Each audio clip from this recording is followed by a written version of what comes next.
அனைவருக்கும் ஆசீர்வாதமான காலை வணக்கம். உங்கள் ஒவ்வொருவரையும் மீண்டும் ஒரு சங்கீதத்திலே சந்திப்பதிலே மிக மகிழ்ச்சி அடைகிறேன். இன்று நாங்கள் தியானிக்கப் போகிற சங்கீதம் 131 அதிகாரத்திலிருந்து 1, 2 வசனங்களை நாங்கள் வாசிப்போம். இதை நாங்கள் மிகவும் கவனமாக செவி கொடுப்போமானால் இதில் தேவன் எங்களோடு கூட இன்று பேசுவார்.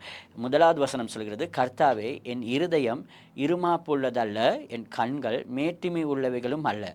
பெரிய கர்மங்களில் நான் தலையிடுகிறதும் இல்லை. தாயின் பால் மறந்த குழந்தையைப் போல் நான் என் ஆத்துமாவை அடக்கி அமர பண்ணினேன். என் ஆத்துமா பால் மறந்த குழந்தையைப் போல் இருக்கிறது என்று சங்கீதக்காரன் சொல்கிறான்.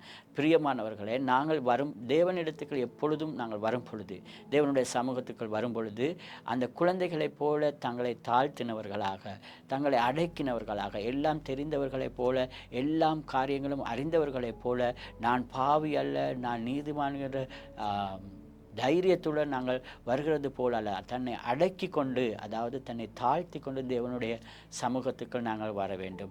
எனவே இந்த நாளில் நாங்கள் எப்பொழுதுமே கர்த்தருக்கு முன்பதாக தாழ்மை உள்ளவர்களாயிருப்போம். கர்த்தர் எங்களை உயர்த்துவார். இந்த நாள் உங்கள் ஒவ்வொருவருக்கும் நல்ல நாளாக அமைய கர்த்தரை பிரார்த்தித்து ஆசீர்வதிக்கிறேன். ஆமென்.